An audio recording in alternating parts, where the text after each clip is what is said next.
రకంగా జరిగినాయి. ఎవరినైనా ఎప్పుడైనా ప్రోటోకాల్ పరంగా ఎక్కడైనా ఆపడం జరిగిందా? ఒకసారి విశ్లేషించుకుంటే ఇప్పుడున్న కూటమి ప్రభుత్వం అనేది అర్థమవుతుంది. విజయవాడ నగర మేయరు ప్రథమ పౌరురాలు అంటారు. మినిమం కామన్ సెన్స్ కూడా లేకుండా ప్రోటోకాల్ వెహికల్కి ఏంటి స్టిక్కర్ లేదని చెప్పి కింద దగ్గర నుంచి ఆపుతూనే ఉన్నారు. ఎక్కడ పడితే అక్కడ నేను మేయర్ని పార్కు పెద్ద బోర్డు ఉంది మేయర్ అని. ఈరోజు నగరపాలక సంస్థ లేకుండా, నగరపాలక సంస్థ సహాయ సహకారాలు లేకుండా విజయవాడలోన భవానీ దీక్షలు కానీ శరన్నవరాలు కానీ నిర్వహించగలరా? కార్పొరేషన్ తరఫున రకంగా జరిగినాయి. ఎవరినైనా ఎప్పుడైనా ప్రోటోకాల్ పరంగా ఎక్కడైనా ఆపడం జరిగిందా? ఒకసారి విశ్లేషించుకుంటే ఇప్పుడున్న కూటమి ప్రభుత్వం అనేది అర్థమవుతుంది.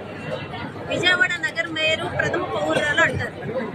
మినిమం కామన్ సెన్స్ కూడా లేకుండా ప్రోటోకాల్ వెహికల్కి ఏంటి స్టిక్కర్ లేదని చెప్పి